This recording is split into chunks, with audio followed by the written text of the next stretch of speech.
Ito, kung tayo po'y may Diyos, how big is God? Gaano po ba kalaki sa iyo ang Panginoon? But before anything else, let us pray to the Lord. Ang maraming Diyos, patuloy po kami nagpupuri, nagpapasalamat sa iyong kabutihan, kadakilaan, Panginoon, na iyong ibinubuhos sa bawat isa sa aming lugar. Doon mo ang araw na ito, Lord, na mabuno kami, Panginoon, na pagsama ng iyong presensya, for us to be obedient, for us to be humble, for us to be submissive to your Spirit of God. Panginoon, pangunahin mo po kami sa gawain na ito, Panginoon, at hayaan mo, Lord, na mag-glorify po namin ang todo, ang bunuan, ang ikaw, O Diyos, sa aming buhay, O God, sapagkat we know, O Lord, na sa aming pag-aaral ng iyong salita, Lord, marami kami matututunan, Panginoon, especially the things in righteousness, O God. Maraming salamat, O Lord. Palutin mo po kami ng iyong kapangyarihan, ng iyong banal na dugo, at ng iyong presensya, Panginoon, ay patuloy po po ngayon lang sa lugar na ito, Panginoon. Pangunahan kami ng kaalaman mula sa banal na Espiritu mo, Panginoon, sapagkat alam po namin, O Lord, wala kaming maiintindihan kung wala ang pagsama ng Espiritu mo sa buhay ng bawat isang God. Maraming salamat po, Panginoon, for all everything what will happen in this church, O God. Salamat po, Panginoon, sa iyo dakilang kapurihan. In Jesus' name, Amen and Amen. Praise God. Panginoon. How big is God? How big is God? Now, ang tanong po sa atin dito, ganito yan. Gaano kalaki ang Diyos sa buhay mo? Siyempre, pag malaki ang Diyos sa buhay mo, malaki rin yung panahon mo sa Kanya. Malaki rin yung pananampalataya mo sa Kanya. Malaki yung iyong pagtitiwala sa Kanya. Ganon makikita kung malaki ang Diyos sa buhay ng isang tao. Ngayon, para po natin masabi na talagang malaki ang Panginoon, kailangan po natin pag-aralan po talaga ito, no? Kasi isang bagay lamang po yun, isang insight lamang po sa atin yun, na kapag malaki ang Diyos sa buhay mo, willing ka na magbigay ng buhay talaga sa Kanya. At kaya tayo tinatanong ng Panginoon, how big is God for us? Okay? We are based problem bigger than ourselves. Yan, karaniwan kaya tayo palagi dinadaig sa mga problema po natin. Kaya nga kung minsan, alam nyo, kaya tayo kung minsan pinapadala ng Diyos ng problema, dahil para makita niya talaga mo, malaking pasayin talaga ang Diyos. Kasi kung hindi, pagdating po ng mga problema po sa atin, medyo nadadaig tayo eh. So, isn't it? God is bigger to you. No, hindi po natin masasabi, no? Kasi pag malaki talaga ang Diyos, hindi ka matitinag, di ba? Sabi niya meron kay Kristo, si Kristo ang sandigan, di magigiba. Si Kristo ang sandigan, di magigiba. Kasi yung katahag ng kabundukan, di magigiba. Kaya we cannot be shaken by every problems that we have. Ganito po yan. We all go through things we didn't think we would. Minsan, lahat po tayo dumadaan po sa mga bagay na hindi natin akalain kaya para natin. Ano ba po yung sinabi dito? Some go through things they didn't think they could. Iniisip ng ilan po na dumaan sa mga bagay dito na hindi nila akalain din. Nakaya pa na nila ito. Malalagpasan pa na nila itong mga bagay na ito. Kaya lang kasi, kung minsan, napakaliit ng Diyos sa buhay po natin. Kaya tayo nauunahan, nasisindak ng kaaway pagdating po ng mga problema. Alam niyo, kung minsan ako rin po, minsan natatakot po ako, no? It is normal for every person, or every human, na tayo po magkaroon po ng takot. Pero, ang babala sa atin ng Panginoon, never fear. Do not fear. Huwag tayo matatakot sapagkat kung mayroon po tayo, Diyos na malaki sa buhay po natin, hindi tayo kayang tinagin ng mga pagsubok natin na ito sa buhay nito. When we're out of our need. Halimbawa, let's say, para yung mga kasama po natin, wala na, o kaya walang tumutulong sa atin, wala nakikiisa po sa atin, lalo-lalo na, di ba, alam po natin, sa buhay po natin, na kung isan, kapag may problema ka, wala kang kaibigan. Kapag nandun ka sa kagipitan, wala kang kaibigan. Pero doon lang sa kasaganahan, dumatami ang kaibigan po natin, no? Pero ang tanong po dito, where do we turn? Saan po ba tayo pupunta? At ano ba po yung mga tanong sa atin dito? How do we cope with fears beyond our courage to fight? Paano po natin malalagpasan yung takot natin na higit sa ating kakayanang lumaban? Kung minsan kasi parang sinasabi natin, ako hindi ko kaya ito. Why? Because you fight with your own. Lumalaban tayo sa pansarili naman po natin eh. Kaya nga po, pansarili naman po natin na magpapight back po tayo sa mga problema natin, hindi po talaga tayo magwawagi. Kasi mahina tayo. We are weak because of our sin. At yung sin na yun, hindi nagpahina po sa atin. And sin separate us from the love of God. At kaya, kung tayo po ay lalaban, kailangan labanan po natin itong mga bagay na ito ng may Diyos. Amen? Nang malaki ang Diyos sa buhay po natin. Ano ba? How do we tap God's power when our faith is small? Paano po natin makukuha yung kapangyarihan ng Panginoon kung napakaliit ng ating pananampalataya? Minsan nga, di ba? Kung minsan, parang gusto ka lang, ayaw mo na magsimba. So, hindi po gano'n yung pananampalataya ng isang tao na talagang malaki ang Diyos sa buhay niya. How do we pay bills that are greater than our income and savings? Paano natin makabayaran yung ating mga babayarin kung maliit ang yung sweldo natin, wala pa tayo people sa bangko? Minsan nagkakaroon tayo. Minsan we confuse. Mababayaran ko ba talaga ito? Nagsisimba naman ako sa Panginoon, pero bakit parang doubted ka pa rin na babayaran yung mga bagay niyo? Kaya mong gawin yun. With the help of God, if you trust so much God in your life, walang problema po doon. Ang Diyos ang gagawa ng paraan para mapagtagumpayan mo yung mga bagay ngayon. Kahit gaano karami yung utang mo, pag nagtiwala ka sa Panginoon, makikita mo, ang Diyos ang kikilos, gagalaw po doon. Isang araw, magugulat ka, wala ka ng utang. Amen? Nakikinig po ba tayo? Okay, salamat sa Panginoon. How do we conquer enemy who are too strong for us? Paano natin mapapatagumpayan yung maayaw natin? Kaya tayo po yung mahina. Kaya po tayo nagiging mahina because we rely on our own strength. Tandaan po natin yung kaninong kalakasan, hindi po natin pwedeng itapan yan. We cannot match up our strength with the strength of the enemy. Dahil hindi natin nakikita ang kalaban. At tayong nakikita ng kalaban, kaya kaya-kaya niya tayo i-deceive. Pero, I tell you one thing, if you have the power of God, if you have the Spirit of God, and if you trust the Lord, you can discern the work of the devil in your life. Makikita ko kung paano gumagalaw ang kaaway, kung paano ka dinadaya ng kaaway. Kaya marami po tao, marami sa panahon po natin ngayon, even Christians today, they easily deceive. And they easily defeated by Satan. Bakit? Kasi nga po, hindi nila nati-discern yung ilis ng pagkakaaway. Kaya nga minsan yung pagbunyong kanilang pinakikigan, okay na yan, sapat na yung ginagawa mo. No, it's not. Kasi alam niyo po talaga, unless na yung buhay mo ay ibagat na kay Kristo, doon naman po tayo kung baga magiging marinated. Magiging hindi. Alam mo, hindi maglalasa sa atin si Kristo kung hindi tayo nakabagat kay Kristo. Kung mabibigyan ka lang ng napakaliit na panahon kay Kristo, hindi po maglalasa Kristo ang buhay mo. Magiging hindi. Di ba ang karne, kailangan ibabagod mo na ng patagal para sumipsip yung lasa ng iyong marinated? No, ganun din po tayo. Kailangan mababad po tayo sa presensya ng Panginoon para na sa Panginoon, ma-absorb natin yung kapangyarihan ng Diyos, presensya ng Diyos, Espiritu ng Diyos, kapalaran ng Diyos, kapuliran ng Diyos sa buhay po natin. Kaya mapapansin po natin, mga kapatid sa Panginoon. Gusto ko po na malaman po natin, you must have a big God. Kung mag-iip lamang ang Diyos mo, ito nyo, hindi yan si Yesu Cristo. Because God is a big God. He's very huge. At makikita po natin na ang Diyos talaga yung dapat na pinananampalatayaan natin, hindi yung sarili po natin. Kapatid, now, paano po ba ito na mangyayaring lumaki ang Diyos sa buhay po natin? Okay, what we will do is, we enter our life to God Almighty. Kailangan pumasok ka doon sa makapangyarihan Diyos. Ano ibig sabihin nyo? You must soak your life into Christ Jesus.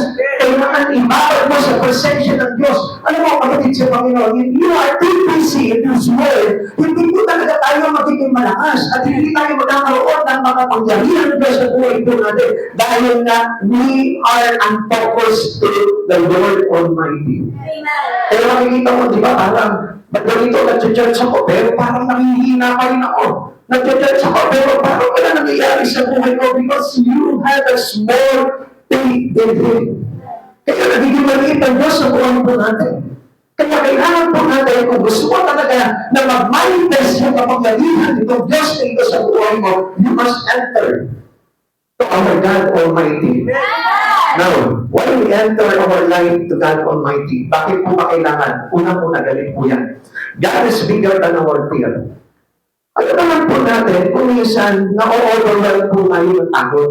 Alam po natin yan, hindi natin maiiwasan yan. Kung maliit po ang Diyos sa buhay mo, lagi ka na lang tatakutin ng kaaway. Sasabihin sa iyo, wala na naman naman yung bigas mo. Wala ka na naman pakulat na yun. Sasabihin sa iyo na, Lord, hindi pa pwede ni. At sasabihin sa iyo na kaaway, hindi pa pwede, hindi ka maghanap buhay dahil wala kang ipapakain sa pamilya mo. Because gusto mo, God, yun. Gusto ko na malaman mo, pag malaki ang Diyos sa buhay mo, hindi ka niya mababayaan. Kaya ang sabi niya po dito, be though God, for I am with you.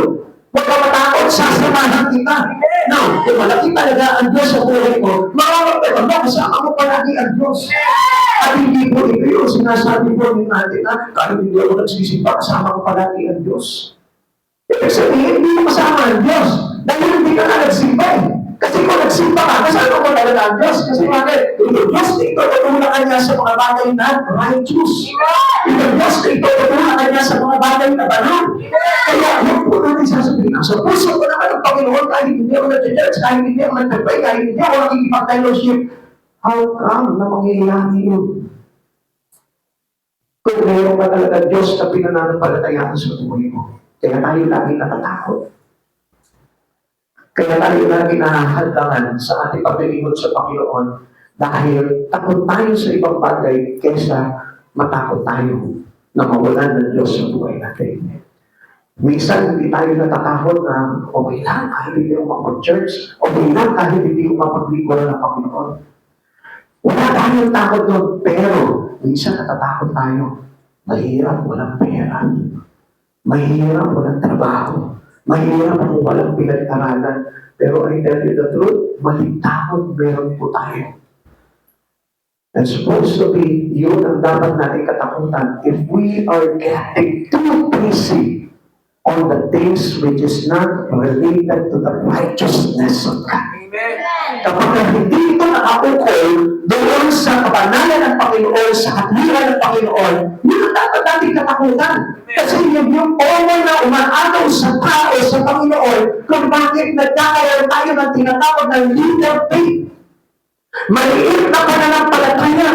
Kaya hindi po natin mabigyan ng panahon ng Diyos. Kaya hindi po tayo makapaglingkod sa Panginoon. It is because of your faith is too little.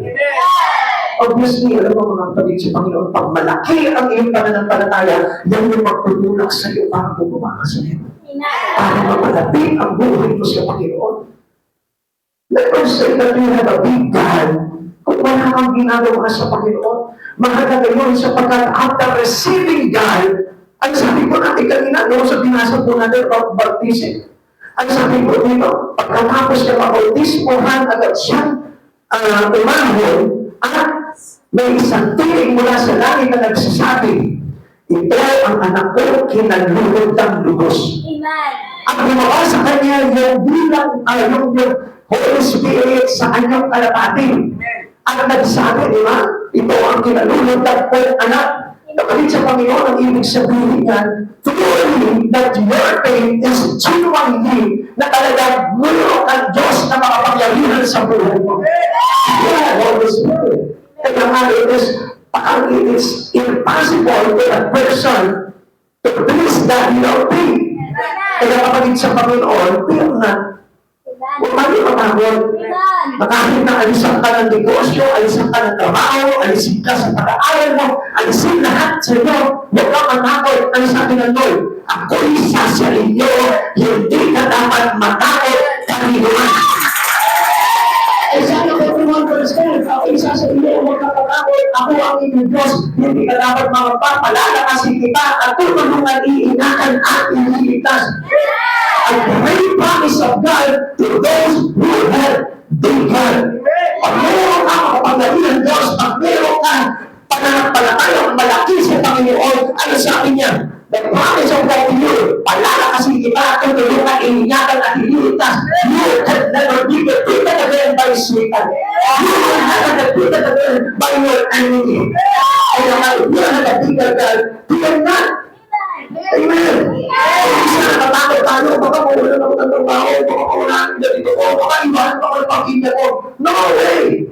Because God is in control of everything. God is in control of your family. God is in control of your job, your business, your education, everything in your life.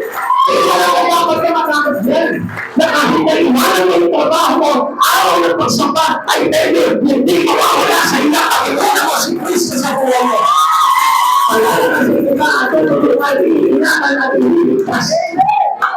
Kailangan maging malakas yung pananampalataya natin sa Lord. We believe that God is almighty in our life. That God is bigger in our life. Kaya ipatunayan natin sa Panginoon that we have a big faith in Him. Hindi tayo natatakot na. Ito yung mga common fears sa tao, no, sa lahat. Fear is common to all. Ano po ba yan? Una-una, fear is the first evidence of the fall. Kaya nga sabi ko sa inyo, kapag ka ikaw ay puno ng kasalanan, dapat ka matakot. Bakit? Kasi sin separate us from the love of God. Kaya nga yung sin na yun, yun ang maglalagay sa atin sa impyerno. Ang sabi po dito, evidence of the fall. Genesis chapter 3 verse 10. Natakot po ako na narinig ko ayo'y nasa halamanan. Nagtago po ako sapagkat ako'y sagot ng lalaki. Why did he hide himself into the world? Bakit niya itinago yung sarili niya sa Panginoon? Because he is a sinner. Nakagawa sila ng kasalanan si Eva at Adan. Kaya noong nakagawa sila ng kasalanan, nagtago sila sa Diyos, natakot sila kinahin. Ganun din tayo eh. Kung minsan, one our life being separated to God. Kung bakit po, hindi tayo makapagsimpan, hindi tayo makapaglingkod, nag-lesson yung ating mga ginagawa sa Panginoon. Alam niyo kung bakit? Because of the sin. Sin will pushing you away from God. Ganun lamang po kasi yun. Yung kasalanan na ginagawa ng tao, yun yung natutulak sa kanya para mahiwalay siya sa Panginoon. At alam niyo ba, lahat ng pinatawad ng Panginoon, nagiging malapit sa puso ni Yesu Cristo. Nagiging malapit kay Yesu Cristo. Yun po ang katotohanan doon. Dahil ang natatakot lang yung mga gumagawa ng masama. Amen?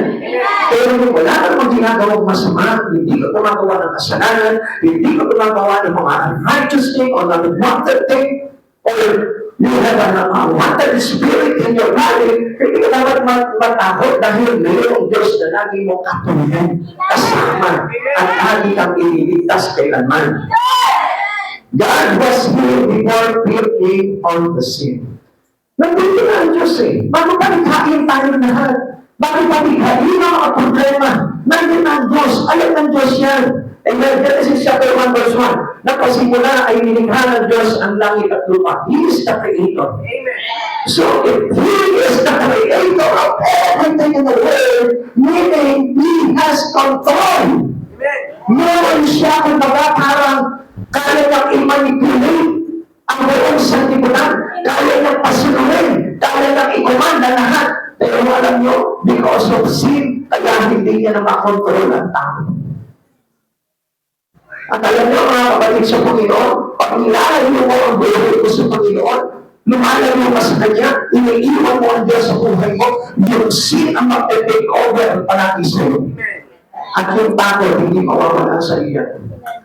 Bago ba maganap yung takot na dinaranas ng lahat ng tao dito sa mundo ito, meron na tayong malaking Diyos sa buhay natin. Kaya kung tayo matatakot doon, if you truly believe in Christ Jesus, kaya nga yung faith natin, palakihin natin yan.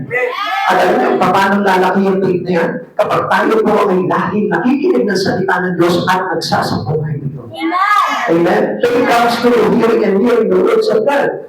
And about this saying, you must be learned from what you listen. Kasi sabi po sa atin, as a disciple, we are continuous learner. At alam niyo po ba kung paano tayo magiging continuous learner? Kung paano tayo patuloy na magiging matututo? Kapag kayo ginagawa natin yung mga bagay ngayon na napapakinggan natin, dahil ang mga natututo ay naniniwanagan. At ang mga naniniwanagan ay namubuhay na sinulangan. At ang namubuhay sa liwanag ay namubuhay na kasama si Yesu Cristo. Kaya nga, hindi na tayo matatakot. Amen. Ikatlo, common fear of all men. God will be here when the fears of the ages have departed. Kahit na mawala lahat ng takot dito, ang Diyos nandyan. Alam niyo kung bakit? Hindi ko po yan. Bahaya 31 verse 6. Nandiyan pa po tayo. Sinabi niya sa akin, naganap na, ako ang Alpha at ang Omega, ang simula at ang wakas. Ang sino man ang uuhaw ay bibigyan ko ng tubig na walang bayad mula sa bukal na nagbibigay buhay. Sino yung bukal na nagbibigay buhay? Si Jesus. So, uuhaw ka sa mga bagay, kalakasan, pagdating sa mga bagay sa Espiritu, kailangan mo si Jesus. Uminom ka ng tubig, katulad ng Samaritanan. Sabi ni Jesus, over dito sa Samaritanan. Kung nakikilala mo lamang kung sino ang humihingi sa iyo ng tubig, baka ikaw pa ang humihingi. Bakit sino pa kayo? Mas higit pa po ba kayo doon sa aming ninunong siyabot? Sabi niya, ako ang tubig na nagbibigay buhay. Ang umiinom sa akin kailanmay hindi na mauuhaw. Sabi mo sa Managana, sige, bigyan mo ako ng tubig niya para hindi na ako muling sumalat dito at mauhaw pa. At alam niyo kung anong binigay po sa kanya? The answer for every fear of hell. Yung kasagutan sa lahat ng kinatatakutan niya. If you receive this water, the living fountain, alam niyo po ba, lahat ng kinatatakutan niyo, tatanggalin ng Diyos sa buhay niyo. Ano yung kinatatakutan mo ngayon? Yung lagi ka walang pera, makikita ko, hindi ka naman natakot na lagi walang pera. Affected masyado ang tao dyan. Kaya lagi kami siya tayo. No words. Dawat. Ang sakit sa tayo niya, dawat tayo eh. Mindos kami ganda, tapos dawat. Doon naman kung nagagawin ng tao. Magas at libang bread alone. Amen? Hindi na sa tinapay na babuhay ng isang tao, kundi sa mga salita na nabubuhay sa libang ng Diyos. At doon ang gagaling yung laki ng pananampalataya. Amen. He knows everything on us. Alam ni Jesus kung ano yung bagay sa buhay natin. Sa simula at sa wakas, alam ng Diyos sa pagkaganap sa iyo. Kaya nga minsan, na-underestimate nila yung mga naglilingkod sa Panginoon. Sabi nila, tingnan ko yung tao na yan eh. Masamang tao din yan eh. Come on! Ano ng Diyos yun? Pero, as God is good forever to us, God is good all the time, kaya makibigyan ng chances ka nun eh. Kaya na gusto ng Diyos, maglingkod ka sa Kanya eh. Kasi nakita ng Diyos, puno-puno ka ng takot at walang saysay ng buhay mo, kaya magtulungan ng Diyos. Ibalik ka ng doon, halika ka na dito sama ka sa akin, at tayo dalawa ay magbimisyon. Sinabi ng Lord na samahan mo ko sa lahat ng ginagawa ko, magliligtas tayo ng kaluluwa sapagkat diniligtas ka ng Lord dahil niligtas na kita. Amen? Amen?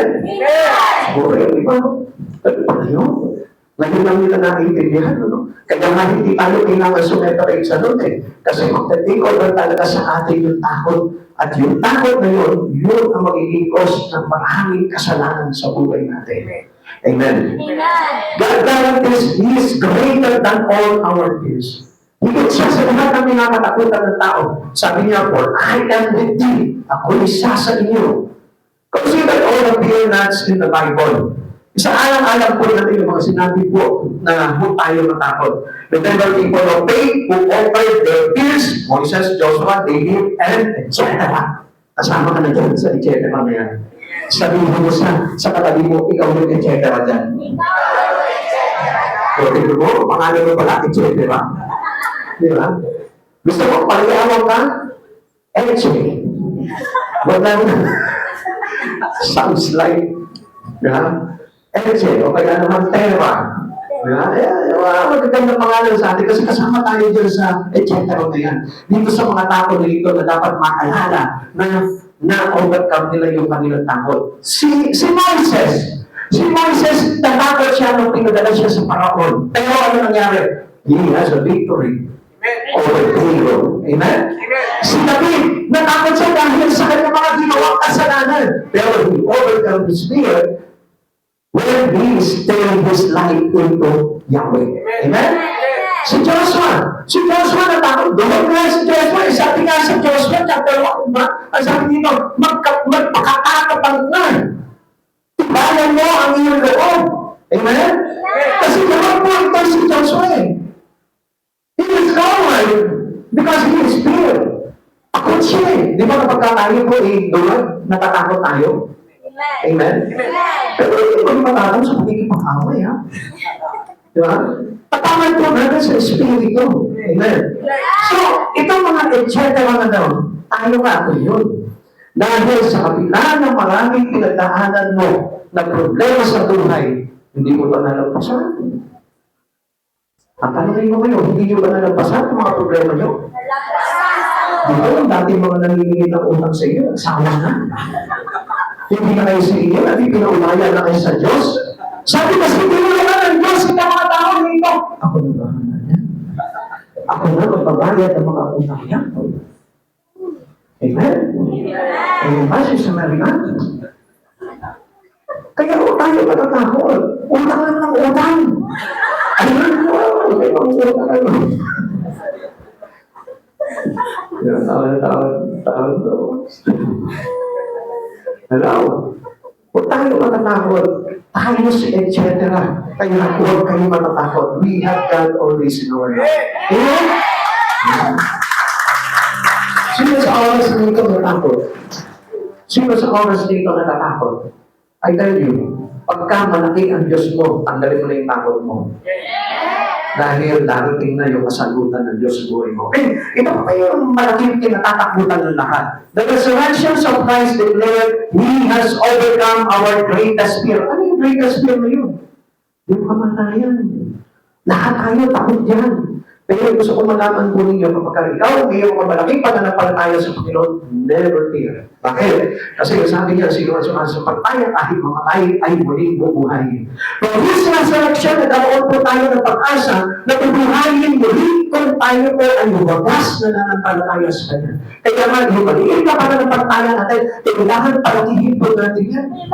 Lagi po natin, every day, ibuhan o lagi po natin, pagkatagin yung pananampalataya natin para na sa gano'n, pag napatay tayo, sigurado bubuhayin tayo ng Panginoon. Baka mamaya, kapag tayo ay hindi na nampalataya sa Panginoon, alam po natin na yung kasasandakan natin is doon sa second death na tinatawag, which is the hell. Kaya nga, kapatid sa Panginoon, yung buhay na wala hanggang sa piling ng Diyos, yun ang nadudulot po, dinudulot ng ating pananampalataya sa Panginoon. Amen? Hebrews chapter 2, verse 15. Sa pamamagitan din ng kanyang kamatayan, ay pinalaya niya ang lahat ng tao na buong buhay nila'y inalipin ng takot ng kamatayan. Amen? Siguro baka hanggang ngayon, takot ka pa rin sa kamatayan. Alam mo kung bakit may takot ang tao sa kamatayan? Because of his sin. Na kapag kayo ang sin na yan, hindi mo hinigilan sa buhay mo, dapat ka lang matakot sa kamatayan. Pero kapag ikaw lumapit ka kay Kristo, nilayuan mo yung kasalanan, tinatawag ka ni Kristo, wala ka nang dapat ikatakot sa kamatayan. Because God will do the best to resurrect your body. Amen? Kaya kaya kong buhayan, tingnan niyo po ito ha. Ikalawa, God is better than our faith. Now, alam niyo mga kapatid sa Panginoon, minsan napakaliit ang faith natin. Sabi dito, if you have faith as a grain or a mustard seed. Ang sinabi ba talaga ng Lord dito na okay na yung meron maliit na pananampalataya? Hindi mo okay yun. Kailangan lumalago yung pananampalataya natin. You must grow into your faith. At alam niyo po ba kung paano lumalago po yung pananampalataya natin? If you have a water God, if you have a good God, kaya naman mo, minsan sinasabi natin, makapangyarihan ng Diyos, pero hindi ka naman nagtitiwala talaga sa Kanya. Kaya paano mo nalago yung ating pananampalataya kung hindi ka lang tayo depende sa Diyos? Nakadepende ka lang sa kakayanan mo, nakadepende ka lang sa karunungan mo, nakadepende ka lang sa kaya mong gawin. Kaya nga alam mo, minsan, para tayong nililin doon sa buhay. Kahit wala pong earthquake, nililin doon tayo, nilalamig po tayo. Kaya konting bagay lang, taon na taon ka na. Nag-depress ka na, nag-i-stress ka na. Hindi ka na makausap ng matino. Bakit? Kasi niyarig ka na ng mga isipin mo sa buhay. Niyarig ka na ng mga problema na marating sa buhay. Kaya kung makapansin mo, yung isang tao na puno-puno ng alalahanin sa buhay, hindi mo makausap ng maayos. Meron po ba kayo mga tao na nag-encounter na gano'n? Ang hirap na kausap. Bakit? Sobrang alalahanin. Nakalimutan niya that He has a greater and better God. Amen? Isa na, ako may nakakausap ako. Isang tao na talagang grabe, solid sa kanyang trabaho. Hindi ko siya magtingnan. Kahit na sabihin mo sa kanya na, mabuti ang Diyos, hindi ka pababayaan ng Diyos, wala lang sa kanya. Kaya ang tao, alam nyo, he did not believe God because he relied on His word. Nakadepende lang siya sa alalahanin niya. Ang hindi niya alam, alam niya, pinanghahawakan niya yung mga bagay sa buhay niya, pero ang hindi niya alam, worriness yun. Amen? Ay, ikaw, pinanghahawakan mo sa buhay mo, yung trabaho mo lang. Worriness yun. Hindi mo ba mapapasi, pinapatay ka, dinidepress ka ng alalahanin mo, kung wala kang trabaho ko, kung wala ang pamilya ko. Worry! Ang alam niyo ba yung greater worry of a person like us na natatakot dito, alam niyo po ba, wala talagang malaking Diyos yan. Pero subukan mo lang ikaw, magtuwala ka sa Panginoon. Babae mo lang yung malaking bagay niya.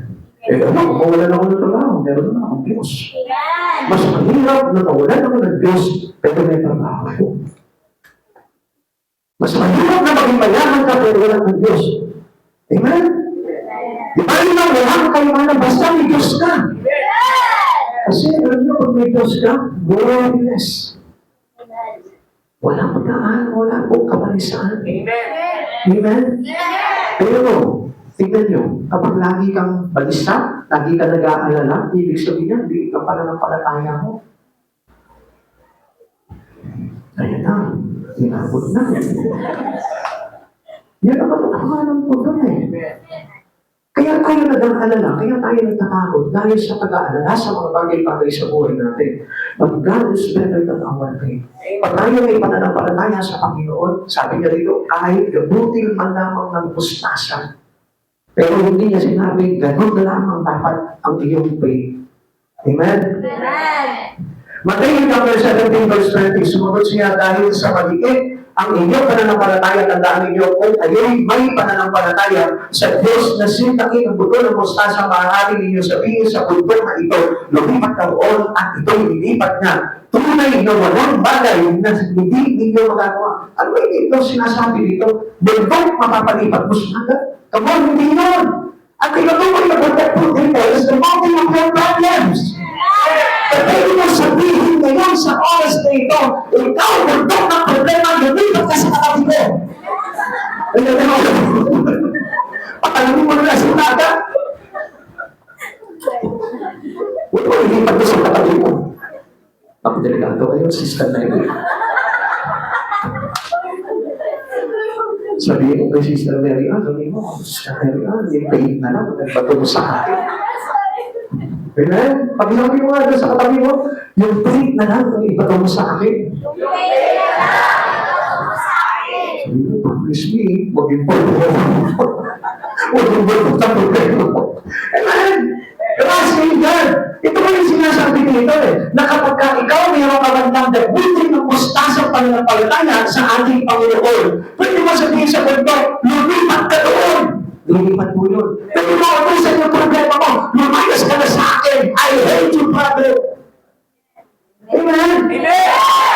Ganun po yung pagtitiwala natin sa Panginoon. Hindi, makikita ko, ipinupost mo sa Facebook. Wala nang pag-asa. Stress na ako. Makikita ko ba, di ba? Sinasabi pa yung stress nila, samantalang, mayroon ka talagang Diyos na masigit sa iyong pananampalataya, hindi ka magtitingan. Amen! Alam niyo, ang tinutukoy ba ng Lord dito, yung maliit na pananampalataya? No. Ang tinutukoy ng Diyos dito, basta totooan na nananampalataya sa Panginoon, yung kapangyarihan ng Diyos will be manifested on that little seed of mustard seed. Yun ang tinutukoy ng Panginoon po sa atin doon. Amen? It is not the signs of our faith, but the strength of our Lord that made the difference. Yun po yung pagkakaiba po na sinasabi po dito. Hindi yung signs of our faith, but yung strength, yung kapangyarihan, lakas ng Panginoon na inilalagay sa iyo kapag sumasampalaya ka kay Jesus. Mountain moving faith rests in our omnipotent God. Alam niyo, isa naman po ito, kung bakit parang point of contact mo ito sa Lord. Para ang Diyos tulungan ka. Paano tulungan ng isang tao, wala kang tiwala sa Diyos? At mo, ikaw, meron kang kakilala, kaibigan. Kung meron kang kaaway, pero hindi ko sinabi makipag-away kayo. Meron kang kaaway. Ang laki ng kaaway mo eh. Big size talaga eh. Di ba? Nakakatakot yun. Baka mamaya mahawakan ka mo, makapita ka mo, wala ka na wala doon. Eh, meron nga kaibigan yun. Eh, yung kaibigan mo naman, pagkapayat-payat, pagka-liit-liit, pero hindi mo ba sabihin mo sa kaibigan mo, tulungan mo ako. Labanan mo yun. Hindi makakalaban yun. Pero, if we have a better God in your life, a big God in your life, pwede mong sabihin sa Panginoon, Lord, ikaw na mahala dito sa kaaway ko. Amen. Tingnan mo po si Moses. Moses lifted his rod and God parted the Red Sea. Tingnan mo, wala pa naman pagtala si Moses ha. Tungkol lang ang hawak niya. Ano na habol sa kanya, katakot-takot na mga kakaunahin sa dalahan ng paraon. Pero ano sinabi niya? Nung nakita siya ng maliit na takot, ang sabi niya, Yahweh, malapit na sila. Ang sabi ni Yahweh kay Moses, itaas mo ang iyong trumol. Eh siguro kung ikaw si Moses, ako,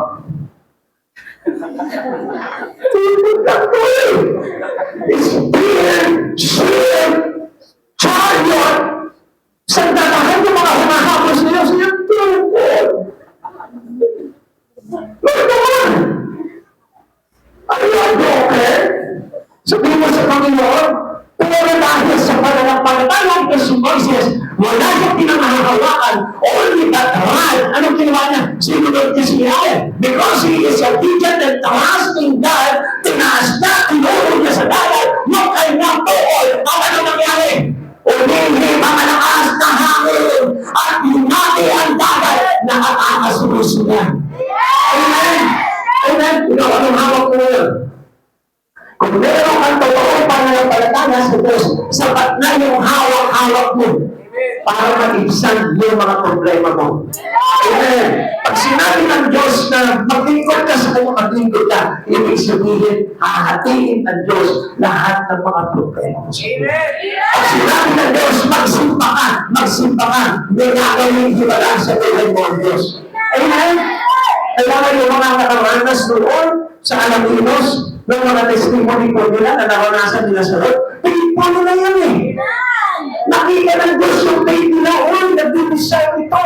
Gusto talaga nito na makilala ko ng lubusan, kahit na malayo, kahit mainit ko sa Diyos. Sumama pa rin sila. Kaya ano nangyari? Because they trust God, and because of that, kahit na little faith lang, nagkaroon ng pagkalaw ng kapangyarihan ng Diyos sa buhay niya. Amen. Creeping Martha, saw Lazarus rise at Christ called. Ito yung isang bagay na hindi natin naiintindihan eh. Ito si Martha, yung kapatid ni Lazaro, di ba? Tsaka ni Maria. Ito si Martha, ito maligalig ito. Di ba? Sabi niya, naliligalig ka na naman, Martha, di ba? Alam niyo po, minsan maligalig tayo eh. Meron ka ng Diyos, hindi ka pa nagtitiwala. Pinahihiwan mo ba yung iyong takot? Kaya ano po nakita po dito? Itong takot na si Martha, nakita niya si Lazaro mula sa kanyang pagkakahimlay doon sa kuweba, lumalabas o mabango sa isang salita lang ni Yesu Cristo. Lazaro! Rise up! Sumagal po si Jesus. Sabi niya, lumabas ka dyan, Lazaro! Nakakalagilan! Ay, ngayon. Wala pa na yung praise pa ngayon nasa isip ko. Sabi ni Jesus kay Lazaro, Lazaro, come out! Lumabas ka dyan! Makita mo, lumalakad si Lazaro. Bumukas po yung pintura ng bato. Banumpan siya ng kayong liyo. Buong katawan niya, larawan na galing sa kamatayan. Pero binuhay ng Diyos. Alam niyo bakit? Kaya nga, we need to have faith in God. Tingnan niyo, ano sinabi ko dito? John 11:43 verse 44. Pagkasabi nito ay sumigaw siya, Lazaro, lumabas ka. Lumabas na si Lazaro na nakababalot ng telang panditing ang mga kamay at paa. May nakabalot din tela sa mukha nito niya. Inuutos ni Jesus sa kanila, kailangan niyo siya at nang makalakad siya. Now, tingnan niyo yung fruit ko. Ang proof dito, baka hindi naniniwala, baka mamaya kala din may substance sa loob yan eh. Dahil nakabalot eh. Pero ang sabi ni Jesus sa kanila, alagay niyo! Para makita niyo, nung kinalagan, ito si Lazaro nagdaan. buhay na buhay. Balik sa normal. At alam niyo po ba kung ano nangyari doon? Because they believe in Christ Jesus. Even sometimes we get clear, we are down about our faith in Christ. Pero alam niyo, pag talaga nag-decide ka ng totoong pananampalataya sa Diyos, hindi ka papabayaan. Kapanayan na tayo bubuhayin ng Diyos mula sa kamatayan kung tayo po'y mananampalataya sa Kanya. And remember, if you have true faith in Christ, you will be a friend to Christ. Alam niyo po ba kaya gumalaw si Jesus dito sa mga magkakapatid na ito? Dahil kaibigan niya si Jesus. And I know every one of us, kaibigan tayo ng Diyos. Hindi na tayo kaaway. Amen? Kaibigan natin ng Diyos. Kaya wala tayo dapat na ikatakot. Tingnan niyo yan. Martha forgot that Jesus was their friend. Nakalimutan po rin si Martha eh. Kaya nga sabi niyo po kay Jesus, kung nandito lamang po kayo, hindi po sana mamamatay ang inyong mabuting kaibigan. At tinawag na mabuting kaibigan eh. Ni Jesus, ay hindi siya nagtiwala. Tingnan niyo po. Ito po yung parang pag-aalinlangan po ni Martha. Pero ang hindi niya na po namalayan, kaibigan sila ni Jesus. Now, minsan tayo, ganyan tayo eh. Kaibigan natin si Jesus, pero natatakot ka sa mga problema mo. Nag-aalala ka. Minsan, hindi pa si Jesus ang tinatawag mo. Minsan nga, buti pa nga ito si Martha eh. Ang sabi niya kay Jesus, Panginoon, kung nandito lamang kayo, hindi sana mamamatay ang kapatid ko. Minsan tayo eh. May problema na tayo. Patay na tayo sa problema, kaya hindi pa natin tinatawag ang Panginoon. Hindi pa natin hinahanap ang Panginoon. Amen? Kaya nga, we need to seek for our God. Amen. Because He is the one who saved us. Siya yung magliligtas sa atin sa lahat ng bagay. Sabi ko, tingnan niyo, ako kaibigan natin ng Panginoon. Romans chapter 5, verse 10 to 11. Dahil tayo yung mga kaaway ng Diyos. Ngunit tinanggap na niya tayo bilang mga kaibigan sa pamamagitan ng pagkamatay ng kanyang anak. At dahil dito, tiyak na maliligtas tayo sapagkat si Kristo ay buhay at hindi lamang iyan. Tayo magagalak dahil sa ginawa ng Diyos sa pamamagitan ng ating Panginoon Hesus Kristo, sapagkat dahil sa Kanya ay tinanggap tayo bilang mga kaibigan ng Diyos. Kaya nga, yung masaya, kailangan may kasalon para maging kaibigan ka ng Jesus. Kung hindi mo talaga pananampalatayaan si Jesus, hindi tayo pwede ng Diyos na kaibigan. Still, kapag tayo nanatili sa kasalanan, you are still an enemy to God. Amen? Sabi dito, dati tayo yung mga kaaway ng Diyos. Ngunit tinanggap na niya tayo bilang mga kaibigan sa pamamagitan ng pagkamatay ng kanyang anak. Kaya nga, our praise. Kasi na ang Diyos na ito, nagpapako sa krus para sa mga tao. Sa kaligtasan ng tao. Kaya na dyan pumasok po yung John chapter 3 verse 16. For God so loved the world, He gave His only begotten Son, whosoever believe. Kung wala yung believe, kung wala yung pananampalataya, hindi po natin ma-experience yung greatness na ginawa ng Jesus sa pagpapakawag yun. Amen? Kaya nga yung ating pananampalataya will save us. Amen? Hindi lang basta, alam mo, alam ko, pinangos siya sa krus. Inilibing siya, namatay. Inilibing at sa ikatlong araw, ginuhay na tuloy. Hindi lang sapat na alam mo, kundi panampalatayaan mo. Amen? Dahil naman tanasin mo, si Jesus namatay, nilibing, at sa ikatlong araw na buhay na muli. Ibig sabihin, He will resurrect everything that died from us. Ang bagay na nakakaisa mo, magpulala ka sa mabuting kalipan ng Diyos ni Kristo. Nabuhayin ang Diyos yan. Even the biggest problem in life, kaya buhayin ang Diyos yan. Even the enemy, yung mga bagay mo, kaya ayusin ng Panginoon. Amen. Ikatlo, God is richer than our debt. Sabi sa inyo, mas mayaman ang Diyos natin kaysa sa utang natin. Yan. Kaya hindi ka na dapat matakot pa sa mga utang na yan. Basta ang maghanap po dito, kung meron pa pinagkakautangan, masigit na ilapit mo ang buhay mo sa Diyos. Amen! Amen! Amen! Pagpulang-huling pa mo, nawawala ka na sa Diyos. Pastor, kailangan ko magtrabaho na higit. Kailangan mag-double effort ako sa pagtatrabaho. Nawala ka na sa Diyos. Yun ay nalarawan ng walang pananampalataya kay Yahweh. Na walang pananampalataya kay Hesus Kristo. Kapag sinaset apart mo yung buhay mo kay ibig sabihin yan, you're losing your faith. Amen. Paano natin mararanasan yung kayamanan ng dulot ng pag-ibig ni Kristo? Philippians chapter 4, verse 19. At lahat sa hindi mauubos na kayamanan ng Diyos, ibibigay niya ang lahat ng inyong kailangan sa pamamagitan ni Kristo Jesus. Never na maisipan ng isang katulad natin na lumayo kay Kristo. Alam niyo, minsan, nadadaya tayo ng kaaway. Kasi akala po natin, kahit malayo tayo sa Panginoon, sustainable ng Lord yung lahat ng mga bagay sa buhay natin. Come on, sometimes we deceive on everything. Ang nakakala po natin, sige, bless ka ng Panginoon, pero ano po ito? Kung nawawala ka sa Panginoon, that is not a blessing coming from the Lord. Kasi yung kalamanan ng Diyos na yun, na ipinamamanas niya sa iyo, hindi na pera yun eh. Hindi na matibay na bagay yun. Ano sabi ng Lord? And you will receive 100 times of blessing in this day and a life eternal. Tatanggap kayo ng mga sandang bayo sa buhay na ito at sa buhay na walang hanggan. Kaya nga, don't imagine na ibang mga bagay na tinatamasa ko nang hulay sa Panginoon ay kayo hindi galing sa Diyos yan. Dahil ang gusto ng Diyos, mayaman ka dito, mayaman ka higit sa lahat sa Espiritu. Amen. Kung hindi ka mayaman dito, mayaman ka sa pananampalataya sa Diyos, okay na yun. The best na yun. Dahil yung yaman na yun ang maglalagay sa iyo sa kaligtasan.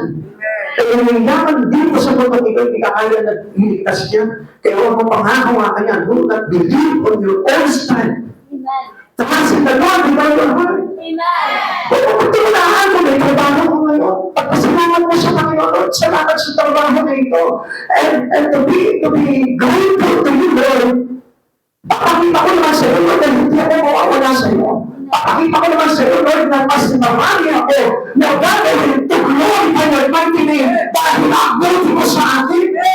Binigyan mo ako ng mga magandang trabaho, binigyan mo ako ng malaking sweldo, binigyan mo ng pag-iingat ng pamilya ko, then into the eternity, Lord, papakita ko sa iyo that I will become faithful to you forever. You need to be faithful to you. Alam mo, maraming po tao kasi nakatingin sa kapwa-tao ng pamilya. Kaya po, hindi po tayo nagkakaroon ng pananampalataya sa Panginoon at hindi tayo lumalapit sa Panginoon kasi ang tinitignan natin yung pangit na bagay sa tao. Pag tinignan mo talaga ang tao, pangit. Amen? Ito na yung katabi mo. Gumaganda lang yan dahil may pananampalataya pero kahit na, ang ganda yan. Kahit na nakinis yan, kung ang pananampalataya, pangit yan. Paniwala natin mo rin. Kaya nga matitisod ka kapag tao ang tinignan mo. Ikaw ba ako, nagpupunta ko sa inyo. Kung ako naman ang titignan ninyo, matitisod kayo. Amen? Kasi may mga bagay na pangit sa atin. We are still infirmary. At sabi ng Panginoon, pinunod sa ating verse 6, those who begin, the one who begin a good work in you will carry it on unto completion through Christ Jesus. Yung nagpasimula na mabubuting bagay sa iyo, ang siya rin tatapos sa iyo. Amen? Huwag kang papatapos doon sa pangit ng ugali ng mga kapatiran. Huwag kang papatapos doon sa pangit ng ugali ng pastor mo. Amen? Pag hindi mo nga sa katabi mo, huwag kang papatapos. Kahit na makitaan naman yung pastor mo, ng pangit na pag-uugali, huwag kang papatapos. Stay in your place where God put you. Kung saan kami lagay ng Panginoon, stay on the place. Dahil hindi yung tao na yun, hindi yung pangit na yun, ang maglalagay sa isa kaligtasan, kundi ang Diyos. Because our God will save us. Malinis na Diyos, matunog na Diyos, banal na Diyos. Kaya yun dapat ang titignan natin. Sabi nga nung isa natin mga may kakilala po ako Sabi nga, yes, amen. Kailangan, we are focus our eyes into Jesus. But then, wala naman Hindi naman pala nakapokus. Kasi kung nakapokus ka talaga sa Lord, hindi ka mawawala Every gathering, every fellowship, every things that we do for the glory of God, tandang ka. Amen! At doon mo mararamdasan yung sinasabi po dito ng Philippians 4:19. At buhat sa hindi maubos-ubos na kayamanan ng Diyos, ibibigay niya ang lahat ng inyong kailangan sa pamamagitan ni Kristo Jesus. Pero kung minsan, ito po yung problema sa atin, paano na pala kaya? Ang hinihintay natin ay ibibigay sa atin ng Panginoon ang pera. Ang hinihintay natin na ibibigay sa atin ng Lord, bahay, lupa. Tingnan niyo mo yung testimony ni sister. Ang sabi niya, wala ko, magiging masaya ako pag mayroon na ako dito. Pero hindi pala. Ang kailangan pa ng kasiyahan, kadalakan ay nandun sa looban. Amen? Hindi kasi sasapat yun eh. Alam niyo kung ano ba yung pinupulpil ng Lord? Na gusto niyo maranasan mo doon sa hindi mo sa ubos na kayamanan ng Diyos, yung Espiritu niya. Kasi yun yung mayaman eh. Yung Espiritu, yung presensya ng Diyos, yun yung mayaman. Kapag tinanggap mo yung kayamanan, hindi mo ubos niyo mula sa Lord, alam mo, hindi lang hindi ka makikita masaya kapag sa kabilang buhay. Sa buhay na wala hanggang kasama niya sa Kristo. Ngayon, tuwa ka, no? Ang laki ng sweldo mo, tuwa ka, nakikita mo, tuwa ka, maganda yung coach mo, maganda yung bahay mo. Pero pag namatay ka, hindi ka natutuwa pag wala ka kay Kristo. Amen. Kaya nga, matuwa ka, kahit na wala ka ng lahat ng bagay na ito, basta meron kang kayamanan na mula kay Yesu Kristo. But God shall supply all your needs. Our rich Heavenly Father has no shortage of funds. Basta kung hindi pa na siya na-short sa funds, bakit ako short? Alam mo bakit? Because it's too short, you're breathing. Pero kapag hindi maliit at hindi na makita yung pananampalataya mo, huwag kang umasa na ito po'y bububos para sa atin. He owns the cattle on 1,000 hills. Sabi ko dito ng awit 15:10. Pagkat amin iyang hayop sa gitna ng kagubatan, maging bakang naglipanan sa maraming kabulugan. Tignan niyo po ito. Dito mo kayo makinig. Dito mo kayo makinig mga kapatid sa Panginoon para na sa ganun makita niyo po. Ikaw, tignan niyo tayo ay special na nilalang ng Panginoon. Kaya sabi po niya po dito, sa Kanya ang lahat ng hayop sa gitna ng kagubatan, maging ang bakang naglipanan sa maraming kabulugan. Ikaw, tayong lahat, kayamanan ng Diyos. Amen? Pag-aari ng Diyos. Pero, bakit sometimes ang tao humihiwalay sa may-ari? Gusto mo ba na halimbawa yung pag-aari mo, maghiwalay sa iyo? Sino may gusto noon? Wala, yung isa. Pag-aari mo, kailangan sa iyo yan. Wala, pwede yung magaw yan. Kaya nga nagtatayo-tayo ang mga pagbubutin dahil sa pag-aagawan ng pag-aari. Amen? Kaya nakikita ko, mga bansa, nagkakaya na sila, bakit? Minangalan yung pag-aari ng kanilang karating bansa. Now, ang Diyos mismo pag-aari tayo. Kaya nga, hindi tayo pwedeng agawin ng kung sino man sa pag-aari tayo ng Diyos. Dahil kung ikaw pag-aari ka ng Diyos, kailangan ang Diyos talaga ang nagmamayari sa iyo. Pero hindi ko sabihin dito. Ibig sabihin dapat yung buhay natin pinagagamit natin sa Panginoon. Hindi natin hinihingalay sa God. Hindi natin pinagagamit sa iba. Kundi only to the Christ who saved us. Diyos lang na nakita sa atin. Sa Diyos kami bigyan ang buhay natin. Kung ang baka natin, kung ito po mga hayop nito, kung ito po mga baka nito, na naglipangan sa kalbayan, ito pa kaya na hindi mag-aari ng Diyos. Pag-aari ka ng Diyos, kaya nga never fear, huwag ka matatakot, because we have a rich God in our life. Amen. Alam mo, kaya naghihirap tayo kasi tinitingnan natin, matitiyami. Yung mga bagay lang dito sa mundo na ito, tinitingnan natin, kaya ang daming nagsasabi mga Kristyano, may hirap ako. Mahirap ka, nag-church ka. Mahirap ka, nag-pray ka. Mahirap ka, nag-pray ka ng salita ng Diyos. Kaya mo po, hindi mapilin yung kayamanan ng Diyos kasi yun ang tinitingnan natin. Focus on Christ. Kaya mga kumisan, hindi makapag-church po ang iba eh. Alam niyo bakit? Dahil natingin doon sa kayamanan ng mundo. Amen? Amen? No creditor has anything on his ledger beyond what God can provide. Ano sabi ko dito? Gaano man kalaki yung listahan ng utang mo? ng pangangailangan mo, hindi pa din ang kayang ibigay ng Diyos sa buhay mo. Tandaan mo yan. Mark in your own head na kahit gaano man kalaki ang problema mo sa buhay nito, mas malaki pa rin ang kayang ibigay sa iyo ng Diyos. Uulitin ko po sa inyo, mga hindi nyo narinig yan. Kahit gaano kalaki, mga pinagdaraanan mo problema sa buhay nito, tandaan mo, mas malaki pa rin ang kayang ibigay sa iyo ng Diyos. Narinig po natin yan sa dulo. Kaya nga, do not spend our life everything is only. Amen? Amen. Dahil ang lumikha po sa atin, siya yung dapat na manginabang ng buhay natin. Kaya nga, tingnan niyo po ito, walang problema na daraan sa buhay mo kung meron kang Diyos na malaki. Walang problema na darating sa buhay mo na hindi mo mapapagtaluyan kung malaki ang pananampalataya mo sa malaking Diyos na ito. Amen. Sometimes in giving, we have God's boundless supply. Ito yung kumisan mula sa atin eh. Alam niyo po ba, ang unang-unang tinuturuan ng Diyos para magbigay ay yung mga mahinong iba. Kasi sila yung punong-puno ng takot pagdating sa kanilang pagbibigay. Tama mo ba mali? Ha?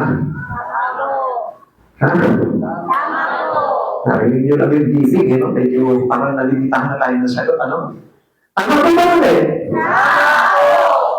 Kasi kung minsan, gusto ng Diyos na ito dahil pagod ka na niya, mananampalataya niya, totoo ka sa Kanya, Kristiyano ka na, disciple ka na, gusto ng Lord na ito, na iahon ka sa kaliwakan. Kaya ano ginagawa ng tao? Natatakot. Lord, konti na lang ito eh. 1,000,000 na lang namin ito. Baka mamatay na kami, baka matigong pa kami. Sabi po nung babae paano sa Serepta, pero ano sabi po sa kanya ni Elias? Gawin mo muna ang pinagagawa ko sa iyo. Ano sinabi niya? Bigyan mo sa akin yan. Gawin mo yan. Magpalataya ka kayo ba? Gawin, ginawa niyo. Hindi siya nagkulang. Hindi na upusan ng harina. Hindi na upusan ng langis. Kapatid sa Panginoon, balo. Mamamatay na sila dahil takot. Hindi pa sa kayamanan yung harina na yun at yung langis na hawak niya. Pero, sinunod niya yung gustong mangyari ni Yahweh sa kanya. Alam mo mga kapatid sa Panginoon, huwag kang magkaroon ng takot pagdating sa pagkakaloob sa Panginoon. Dahil kung minsan sinasabi natin, mahirap lang ako, pastor eh. Kung mayaman lang sana sana ako na nagpatayo ng templo ng Diyos. Mali ka. Kung sa mahirap pa naman, maliit pa lang na meron ka, hindi mo na kaya ibigay sa Panginoon. Hindi ka na nag-e-effort sa pagkakaloob sa Panginoon. Paano ka pa makakapagbigay ng malaki sa Lord? Amen? Amen. Come on. Gusto nyo ng talagang to be specific? Ganito po yan. Minsan natatakot po tayo. May 100 pesos ka. Kung minsan yung 100 pesos na yun, takot ka na parang yun na yung buhay mo. So, mahirap lang kasi ako eh. Isang araw naman sa trabaho ito eh. Come on. Alam mo ba, na yung pinaghirapan mong yun, na kahit na kukunti na lang yun at kailangan mo, na kapag hindi ng Panginoon ibibigay na, hindi mo na alam na natap mo o natatouch mo yung puso ng Diyos para maantig. Amen? Amen! Kasi alam nyo, sabi po ng Biblia, subukin niyo ang Diyos eh. Pero hindi natin sinusubok. Natatakot pa rin tayo. Bakit? Lord, magunawahan mo naman ako kasi ito na lang talaga eh. Wala akong pagpumasahe pag-uwi mo na yan. Kasi maglalakad ako ang layo, may bawi na kami. Come on, magtiwala ka sa Panginoon. Gusto ko na malaman po ninyo ito. Bakit? Kasi sabi ng Lord po dito ha. Luke chapter 6 verse 38, magbigay niyo at ay bibigyan din. Gustong tangal, siksik-lig at umaapaw para ang ibibigay sa inyo. Sapagkat ang panukat na ginagamit ninyo sa iba ay siyahing gagamitin pagbukat sa inyo. Nagbigay ka ng maliit.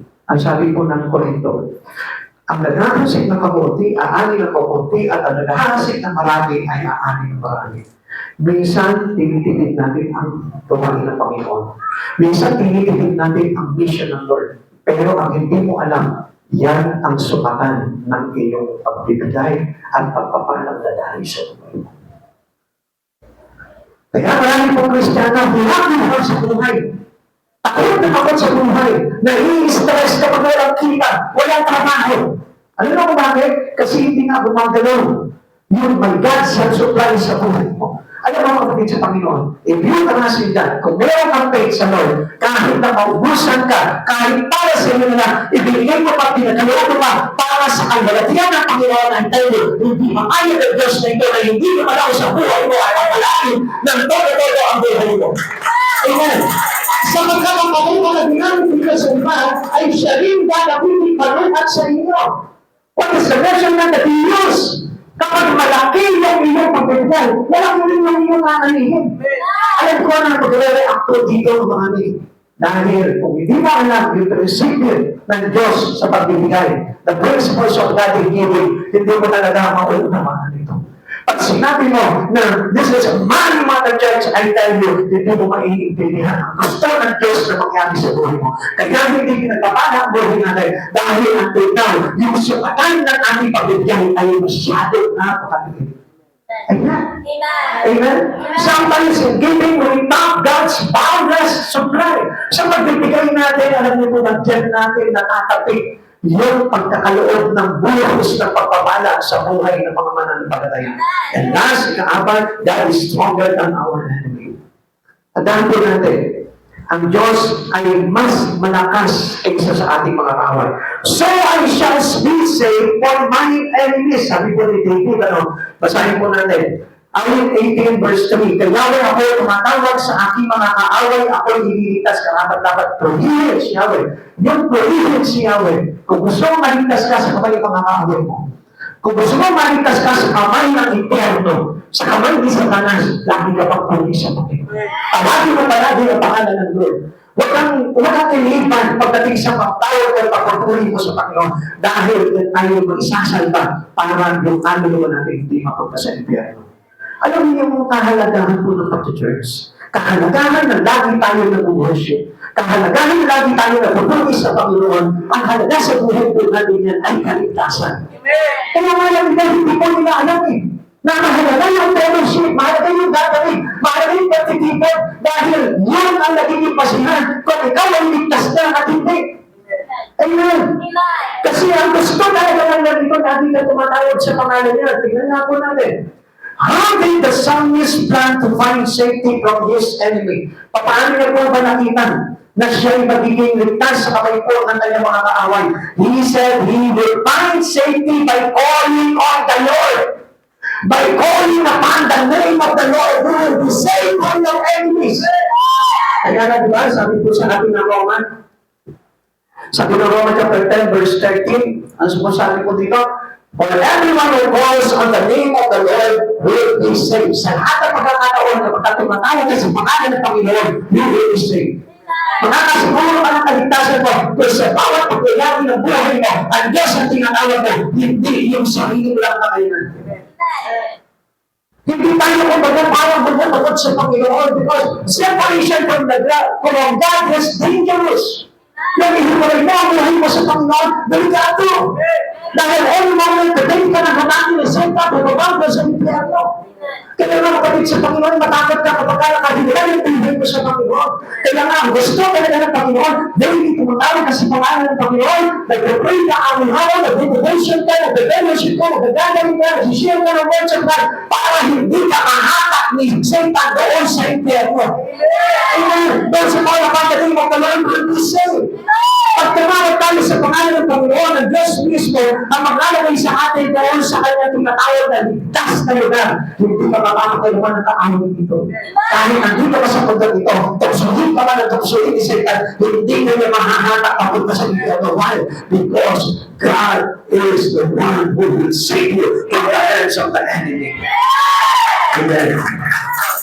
Christians have the armor of God to protect them from all their foes. Sa lahat ng kaaway po natin, binibigyan tayo ng Lord. Doon po tinatawag ng armor of God. Amen? At ano po ba itong armor of God na ito? Ito po yan. Okay, kung mapapasin po natin yan, there is a helmet of salvation, breastplate of righteousness, belt of truth, shield of faith, sword of the Spirit, feel protected by the gospel. Kaya nga napakahalaga po nung araw-araw na pupuri tayo sa Panginoon to achieve everything in His. Ito mga bagay nito, masusuntunan mo at makukuha mo ito sa iyong pagtawag sa Panginoon at pananatili mo ng iyong kalakasan pananampalataya sa Lord. Amen? Kaya nga, alam niyo mga kapatid sa Panginoon, hindi ka talo kapag ang buhay mo inakalakad sa Lord. Pag ang buhay mo ay laging nakabigay sa Panginoon, kapag ang buhay mo ay laging nakakawit sa Panginoon, hindi ka talo. Bakit? You have the armor of God. And that armor is no one but Christ Jesus. He is our shield. He is the truth. He is our salvation. He is our righteousness. He is the Word of God. Amen. Kaya paano ka magagawin ng aalay? Kung balot kang Kristo. Kung sadyano ka ng gawin Kristo. Kahit kailan hindi ka mahahatak sa impyerno. Kaya hindi nila napapansin. Ang daking tao, nawawala sa Panginoon. Why? Because it is not protected by the armor of God. Bumili pa rin sila sa Panginoon, hindi pa rin sila sa Panginoon, nagtitiwala sila sa sarili nila na hindi sila nawawala sa Lord. At dahil kapag hindi po natin ginawa, yung always calling upon the name of the Lord, hindi tayo maliligtas. Ang ibig sabihin ito, calling upon the name of the Lord, hindi ka humihiwalay sa Panginoon. Every moment of your life, ang Diyos ang tinatawag mo, ang Diyos ang hinahanap mo, ang Diyos ang hinalapitan mo, ang Diyos ang tinatakbuhan mo. Amen. Yun ang magtawag sa pangalan ng Diyos. Amen. Parang hindi ko po napili yung parang po ninyo. Bakit kasi mga yan yung mga inibigatan ng Panginoon. Yan yung may armor of God. Yan yung nakakapag sa harapan. Yan yung hindi makalain na kaawal. Yan yung mga kulong na nakapag-arala ko Kristo. Hallelujah. God is bigger enough to meet all the needs of those who trust in Him. Napakalaki ng Diyos sa mga tao talagang nagtitiwala ng lubusang sa Panginoon. Sabi dito, keep one who saved us is able to keep us all the way to heaven. Alam niyo, hindi ko sino yung nagligtas sa atin. Manatili tayo doon. Sino ba nagligtas sa iyo? Yung trabaho mo ba? Yung pera mo ba? Yung kayamanan mo ba? Yung kagalingan mo ba? Yung katanyagan mo ba? Yung panakasan mo ba? Yung panagligtas sa iyo? Kaya dyan tayo nananatili. Kaya dyan tayo nagre-rely. Kaya dyan tayo kumakapit. Hindi ba ang Diyos na nagligtas sa atin sa pangalan ng ating Panginoon Yesu Cristo? Because under the roof of heaven, there is only one name that is given to us by the power in heaven. That is Jesus Christ for our salvation. Hindi ba dapat doon tayo manatili? Hindi ba dapat nandun tayo sa gilid ng kanyang malagal na pakpak? Hindi ba dapat doon tayo nakatayo palagi sa kanya? At hindi doon sa mga bagay na pinanghahawakan natin sa buhay. Na meron ka ngayon, pero bukas pangalawa wala na yan dahil ang lahat ng bagay dito ay hindi mananatili. Come on, sino yung pinanghahawakan mo? Yung bang tao na kilala ng liwanag? Siya ba na nagligtas sa'yo? No. It's only Christ Jesus. Kaya na doon tayo dapat manatili. Kapag malaki sa iyo ang Diyos, lahat na kailanganin mo kakatagpuin ng Panginoon. Kaya dami natatakot. Minsan, hindi mo na ako magsisimba. Kasi kailangan mo magtrabaho, ang dami namin papayain. Kapag hindi ka papabayaan ng Panginoon, kahit ipagpaniban mo yung trabaho mo, kahit ipagpaniban mo yung mga bagay na ginagawa mo, hindi yan ang nagligtas sa iyo. Dahil ang totoo nagligtas sa iyo, baka hindi mo nakilala ang Panginoong Yesu Cristo. Pinapakilala ko ulit sa inyo, ang Panginoong Yesu Cristo ang nagligtas, nag-alay ng kanyang buhay para sa kaligtasan natin at pagtubos sa kasalanan natin. Kaya hindi natin pwedeng pangawakan kung ano man yung mga bagay sa buhay natin, only hold on unto the promises of God. Pangawakan mo yung pangako ng Diyos. He is the only God can save our soul. Siya lamang po yung makapagliligtas ng ating kaluluwa. Kaya magtiwala ka sa Panginoon. Wali sa Panginoon, ano ba yung mga kabigatan na yan? Ano ba yung mga problema mo yun? Ano ba yung mga pagsubok na pinagdakaanan mo ngayon na dumadalik sa iyo kung bakit hindi ka na makatawag sa Panginoon? Ano ba yung mga bagay na parang kang labanan sa buhay mo kung bakit parang pagulan ka na? Parang hindi mo na alam yung lakas ng talog ng Panginoon sa buhay mo. Ang galing makinig na umahadlang sa'yo. Hindi ko ba nangangapan? Hindi ka ba natatakot? Na unti-unti ka lang hinahatak? Pababa ni Satan dahil wala na yung anchor of God sa'yo. Dahil wala na yung proteksyon ng Lord sa'yo. Dahil nakalimutan mo na tawagin yung pangalan na tagapagligtas sa buhay mo. Dahil nakalimutan mo na paglingkuran itong Diyos na ito. At ang sabi mo, okay na to! At is not enough! Sapagkat ang Diyos, hindi ka pinagalan lamang ng isang buhay, hindi ka pinagalan lamang ng isang himala, para iligtas ka, kundi the Son of the begotten Son of the Father. Special ng all. Yung pinakamanat sa langit ang pinadala sa iyo. Hindi mo yan parang pinadala ka lang ng pera ng ama. O ito, bayad mo sa utang mo. Oh, si Jesus. That everything that you did in your life was there in Christ Jesus. Tinapos niya na lahat dito sa krus na ito. Lahat ng mga pindaraanan mo ngayon. Only you need to trust this big God of us. Ano yung dadaanan mo ngayon? Kasalanan ba yan? Pag lumaki ng Diyos sa buhay mo, ang kasalanan na yung tatapusan ng Diyos yan. Learn to lose hold that things that hindered you from the love of our Savior. Matuto ka na bitawan yung mga bagay na nakahahadang sa iyo para maligtas ang kaluluwa mo. Pati pag hindi ka nag-decide, itong panahon na ito, napakahalaga. Tayo malapit na talaga dumating ang Panginoon. Baka tuluyan ka na maagaw ng kaaway. Ayaw ng Lord yun. Masakit sa kalooban ng Panginoon yun sapagkat nagpagalan Diyos natin na ito. Huwag yung simple vision mo. Huwag yung simple kasalanan mo. Huwag yung simple na mga bagay na tinatamasa mo dito ang ahad ng sayo sapagkat mo sa Panginoon. Gusto ko namin po sa inyo, lahat tayo may kasalanan. Lahat tayo may pagkukulang sa Panginoon. Pero, the choice is yours. Nasa iyo ang pagpili kung gusto mo maligtas. Kahit na gaano ka kasalanan, kahit gaano kasalanan mo, kung pahihintulutan mo ang Panginoon na ito makialam sa buhay mo at sinabi mo sa Panginoon, Lord, pag-uwi mo, ayusin mo mo. Panginoon mo ang buhay ko dahil malaking Diyos na sa buhay ko, pinagtitiwala ako. Kawan, hindi ka mawawala sa Panginoon. Hindi ka kailanman maaahalong awin dito at malan sa impyerno. Pero kung makikilala mo lang sa sarili mo, ihanda mo yung sarili mo sa darating na kaparusahan sa buhay ng parusa. Kapatid sa Panginoon, hanggat hindi pa huli ang lahat. Anong bagay, ulitin ko sa inyo, anong bagay na nagiging hadlang sa iyo sa paglapit mo sa Panginoon, itawan mo. Huwag ka matakot. Dahil kasama mo ang Diyos, hindi ka naiiwan, pagkaroon ka na nililigtas. Nasa oras nito kami.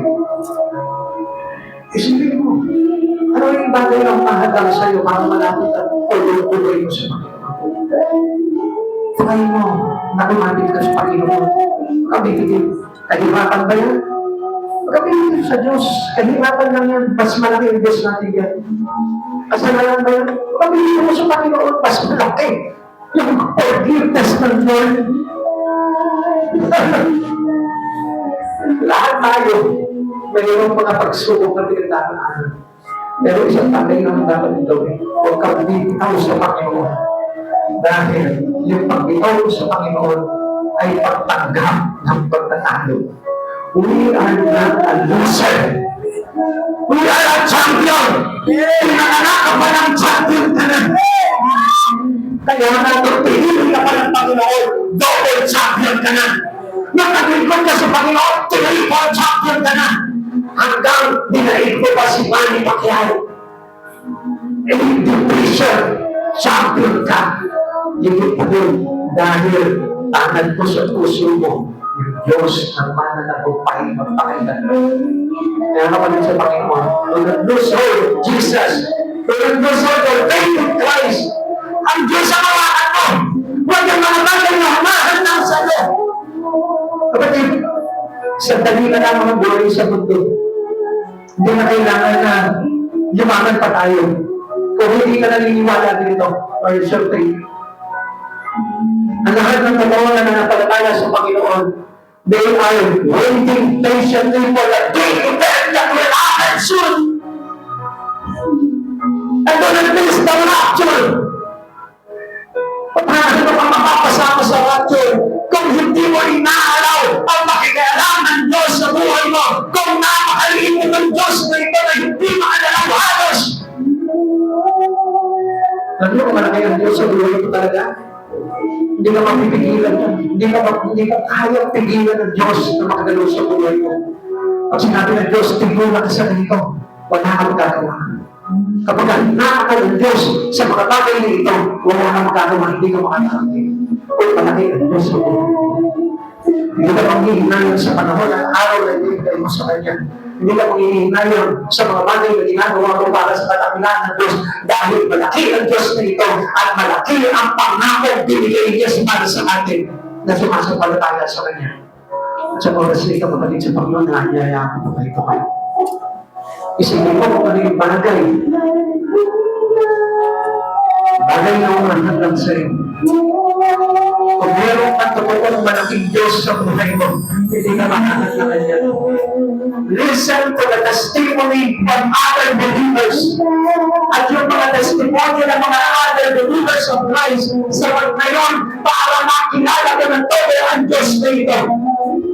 If you have a believer to do, kung talagang nananampalataya ka kung Yahweh, kung talagang nananampalataya ka ng Holy Spirit ka, kung talagang nananampalataya ka that you are now a child to our Christ Jesus.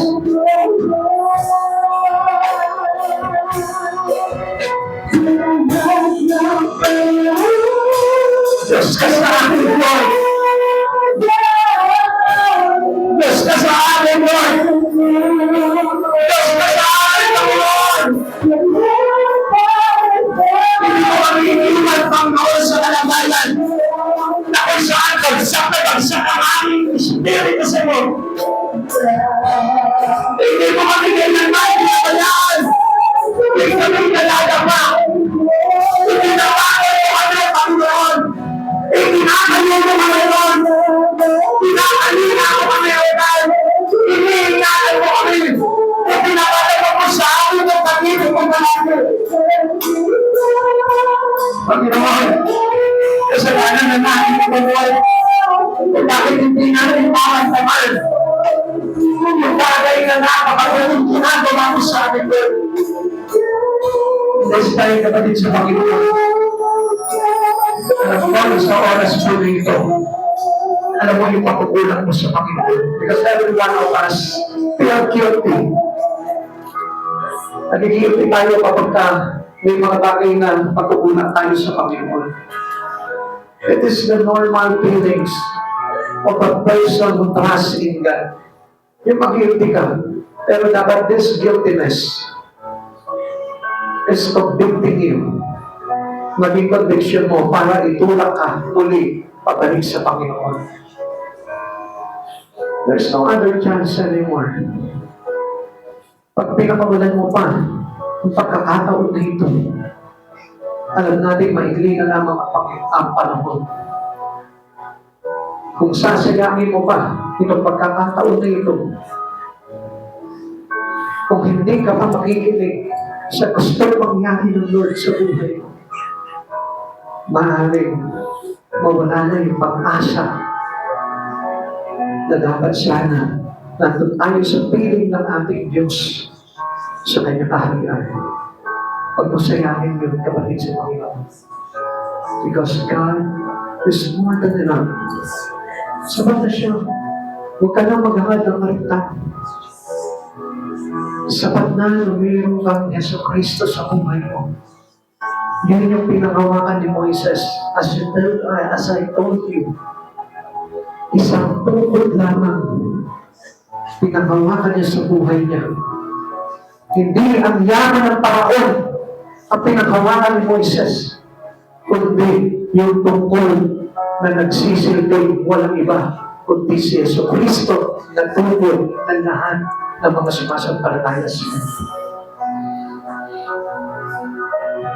Ituro mo yung tungkol mo yan sa langit, na kung saan hahati sa lahat ng daan na humaharang sa iyo patungo doon sa kalwalatian ng Diyos. Yan ay si Yesu Kristo na magdadala sa atin sa buhay na walang hanggan. Come on, people of God.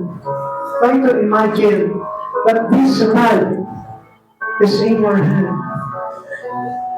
Imagine mo na hawak mo itong tungkol din mo isas na ito na walang ibang kundi si Yesu Kristo. At isipin mo ngayon kung ano yung hadlang na patuloy na humahabol sa iyo para hindi ka maligtas. Ituro mo itong tungkol na ito para mahati ang lahat ng mga humahadlang sa iyo patungo sa buhay na walang hanggan. Come on, ipahati mo sa Diyos yan. Come on, dive into the salvation. Find the ladder to the salvation in Christ. Huwag ka mag-stay sa mga bagay na mahal sa iyo. Stay on the place of safety. Stay on the place of Jesus. Come on.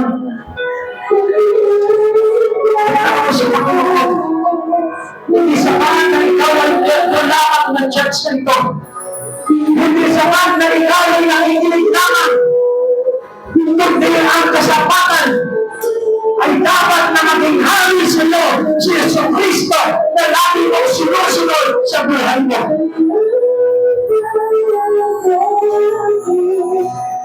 Kaya maging kumandan, Lord, yung buhay mo.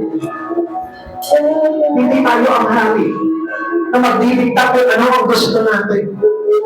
Meron tayong hari na nagsasabi sa atin, lumayo ka sa ganyan, baguhin mo yan, lumapit ka sa akin, ipagat ko sa akin yung buhay mo. Come on.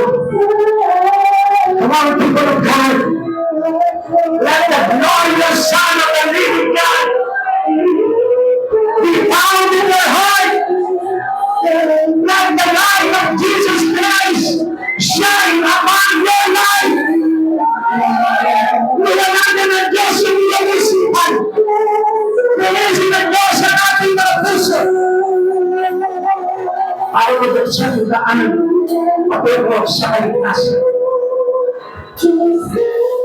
Come on, let us worship God.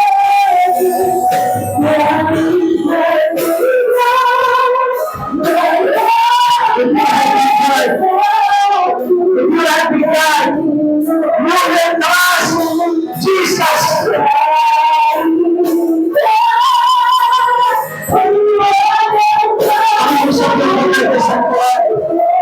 Stay on your face, please, para hindi magiging natin sa buhay.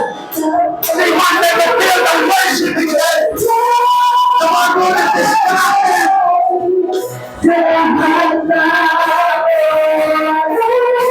Put your hands in the Lord and lift up our worship. Come on, blessing God, blessing God, blessing Jesus.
Manaming Diyos, tunay at tapat,